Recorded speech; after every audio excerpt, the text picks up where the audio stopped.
Google's ongoing AI updates are crushing businesses right now, and SEO marketing gurus are lying to you about it. While they are painting a cozy, rosy picture that everything is fine, you just have to adapt a little bit, the data says different. HubSpot, for example, a $24 billion SaaS giant, publicly traded by the way, went from about 15 million monthly visitors down to 1.9 million, an 81% drop in organic search traffic. And it's a similar story for many other big names like Forbes and others. I'm Matt Ackerson, the founder of Grobo. I've made millions from Google traffic, and I've been tracking search updates for over 10 years.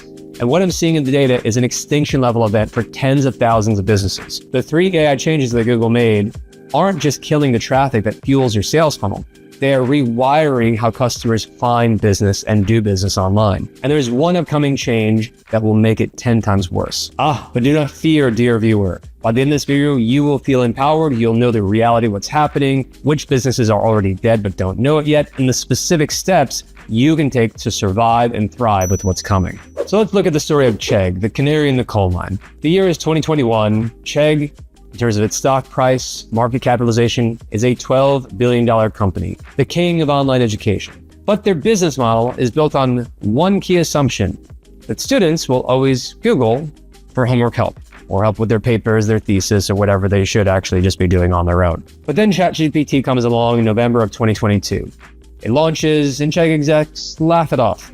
No big deal, our business is fine. Fast forward 3 years, and 98.7% in terms of company market capitalization has been wiped out. The company today that was valued at 12 billion is now valued at 160 million. I mean, a lot of us watching would love to have a $160 million company, but the point is how much it dropped and how it's continuing to slowly go down. It's near penny stock levels right now. They had to lay off 760 employees just in the last year.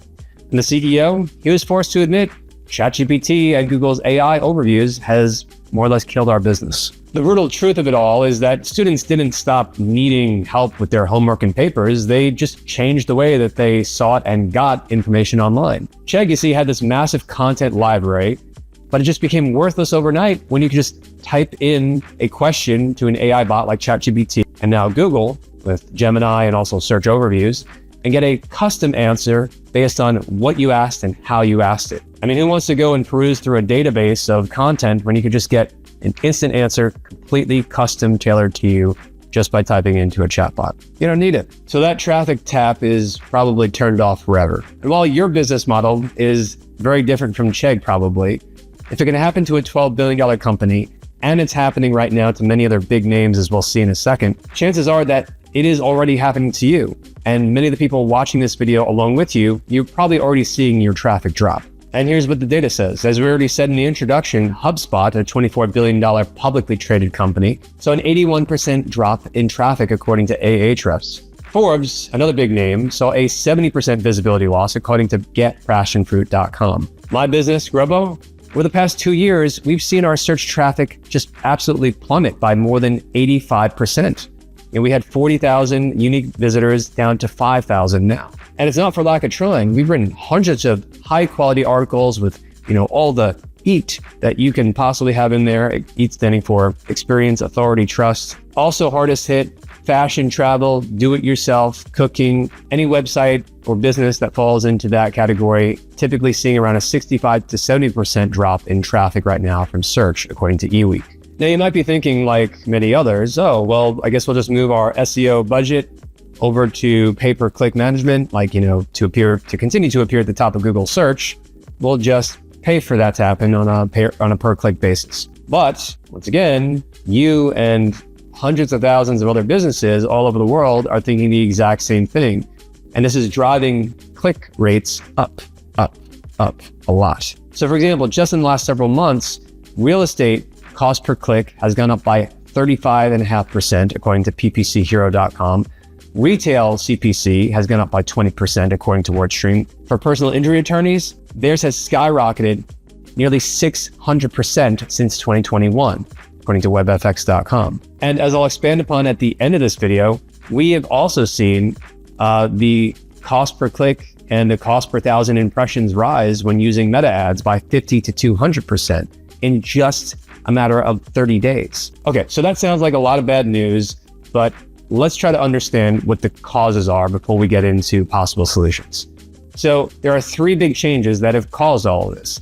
Change number one is that AI overviews have just exploded. An AI overview is that text that you see at the top of Google whenever you search for something.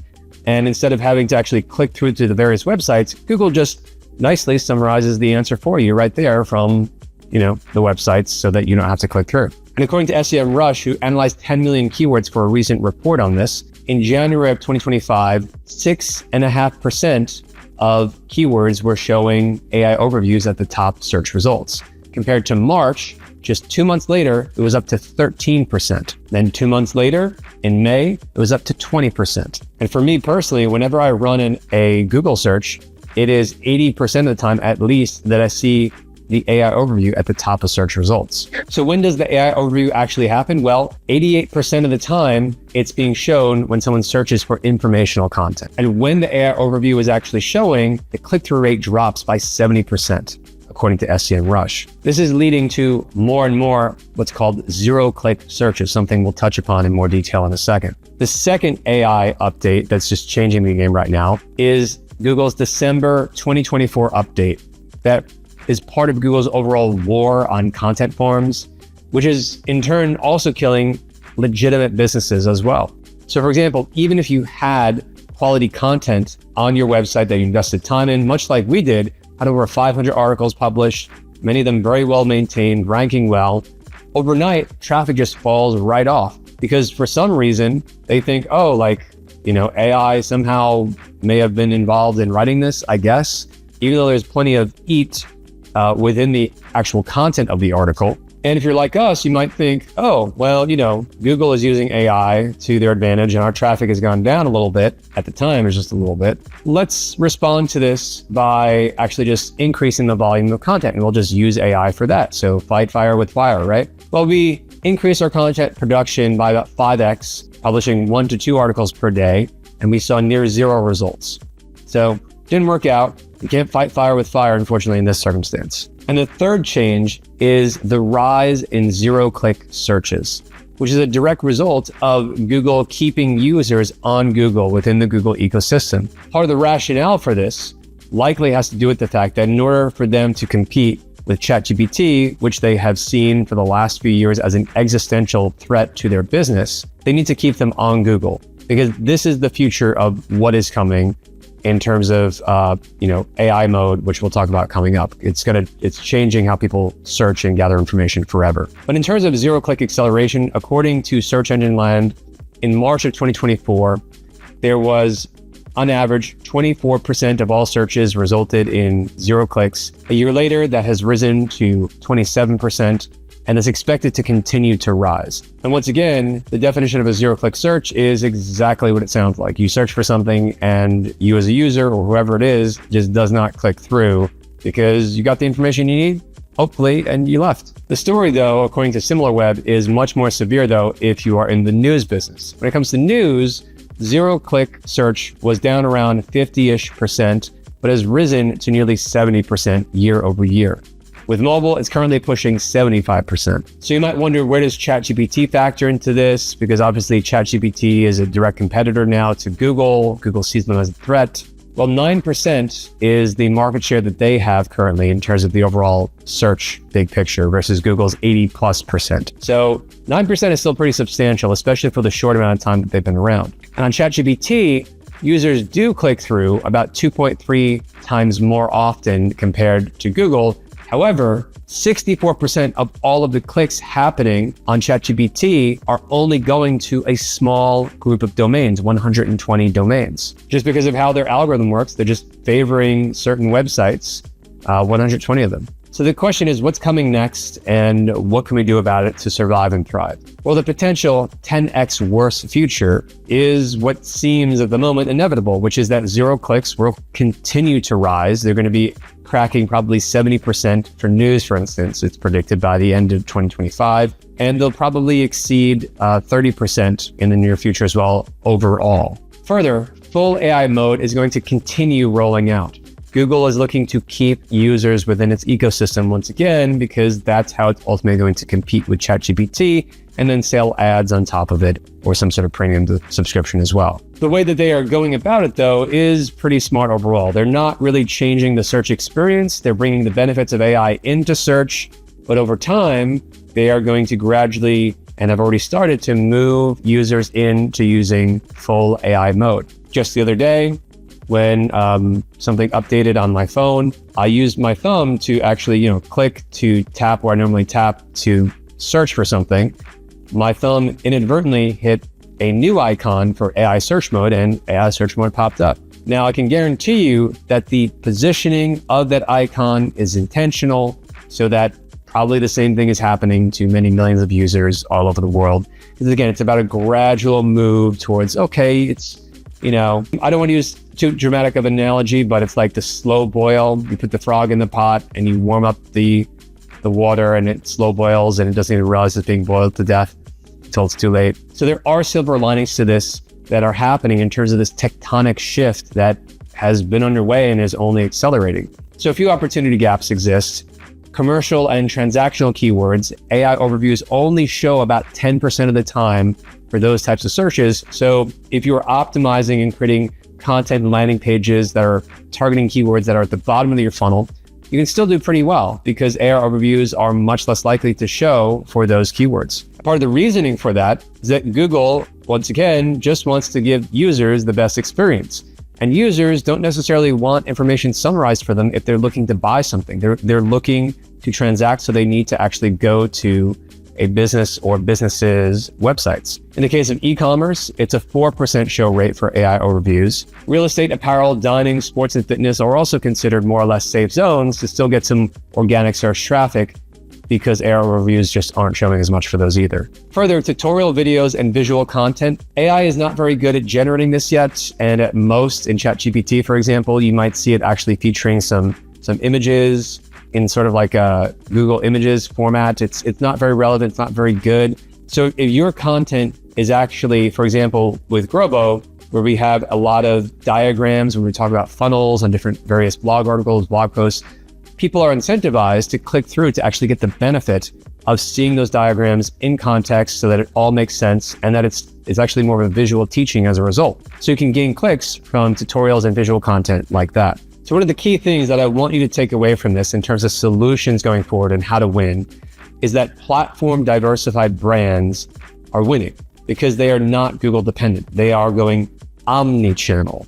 Okay, they're going after every single channel that can possibly work for them. And for our business, for Grobo, we neglected going any other channel really other than Google because we thought the sun would be shining and we'd make hay forever in terms of organic search traffic. Well, AI, of course, has turned the situation on its head for us, just as it probably has for you and millions of other businesses globally. So social media is just a huge opportunity to invest in, and everyone is flooding in there. Oftentimes in terms of ads, they're flooding in. And we tried that at first.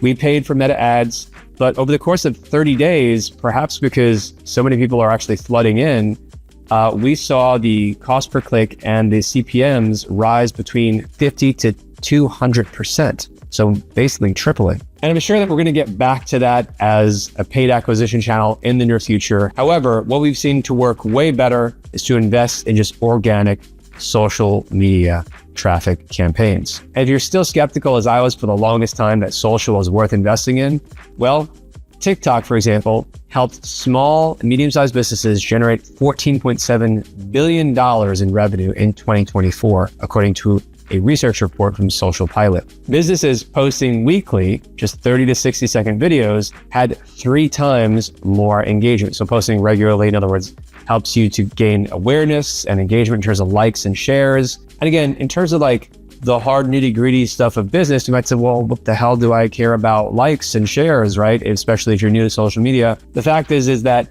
it's just the top of the funnel. You have to have someone actually become aware that you and your brand and your company with its products and your services exists in the first place before a transaction can actually happen. But according to Mordor Intelligence, social commerce is generating in aggregate $700 billion globally. That's 23% year over year growth. And it's probably going to grow a bit faster this year as well, as the zero click and AI search overviews and other changes from Google, for example, really start to hit businesses and business owners like those watching this I'm recording this for you guys, wake up and just, decide, okay, it's time to react, but not just react. You need to overreact, I think, to position your business well, especially if it was previously very dependent on organic search traffic from Google. So once again, platform diversified brands are winning, meaning, you're not dependent on Google or any one single channel. Let me prove that to you. So with Newsweek, for example, obviously a news publication, one of those hit hardest by these changes.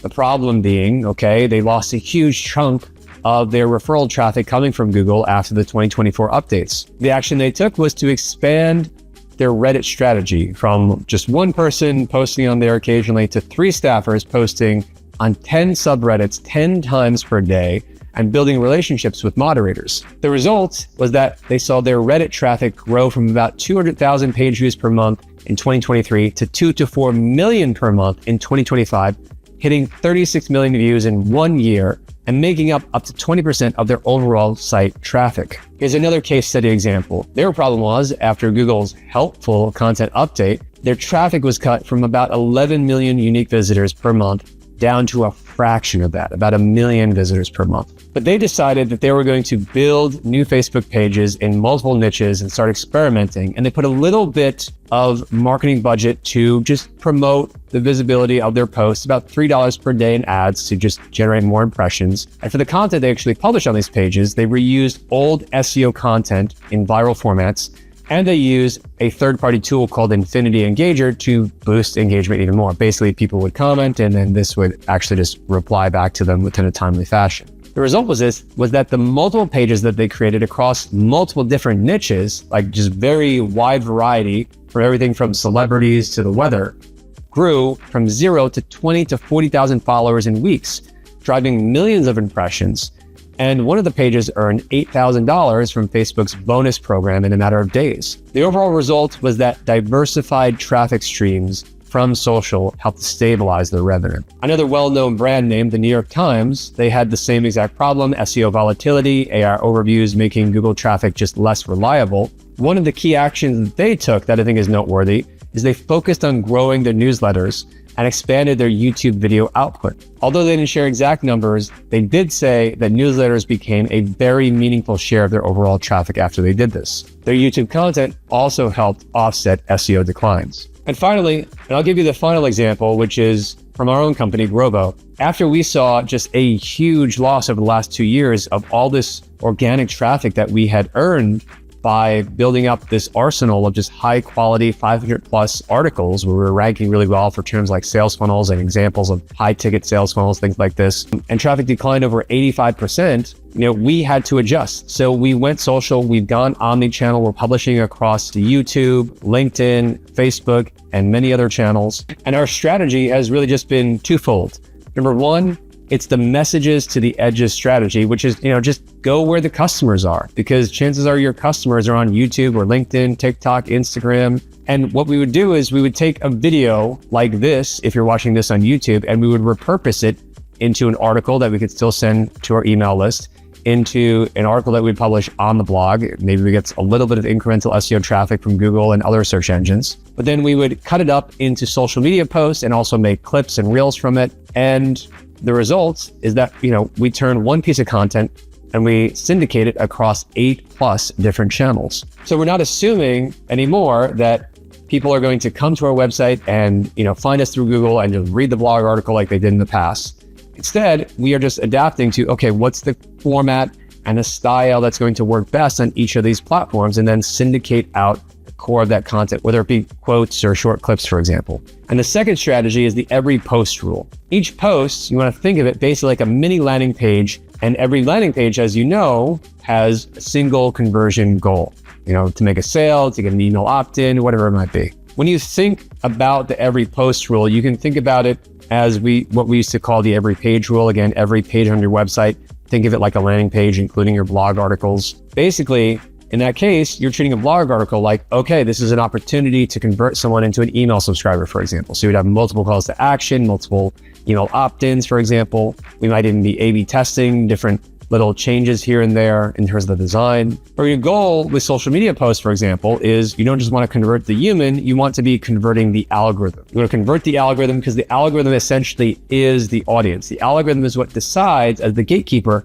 should we show your content or should we not? Another example of this, in terms of this low-hanging fruit, is you could sign up for LinkedIn Premium if you're looking to promote on LinkedIn. It's about $60 a month. Probably some of the best money that you'll ever spend, because when you do that, and if you are putting out content regularly, it's going to give you a boost in overall visibility, but it's also going to give you the option to put a call to action at the top of every LinkedIn post that you make.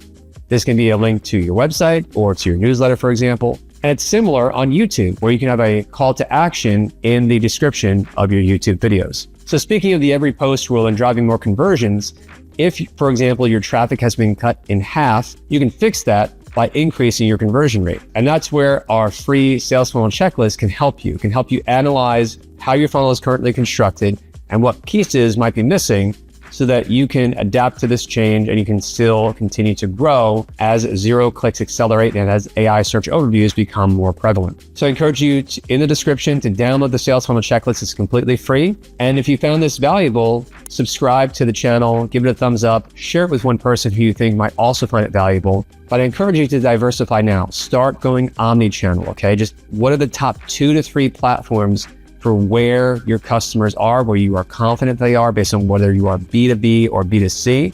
And leave me a comment. Let me know, how is this affecting you? Where is your business at? How's your traffic doing? I'd love to hear from you in the comments. The reality is that businesses that are going to thrive as we move forward are the ones who are going to adapt strategically, but also who are overreacting. You have to kind of believe, I think, here that the sky is falling, because this is a fundamental shift in how business is done and in how businesses are going to be found online for the foreseeable future. If you're waiting for 2022 to return, your business might die while you wait. It's not going back to the way that it was. The genie is out of the bottle.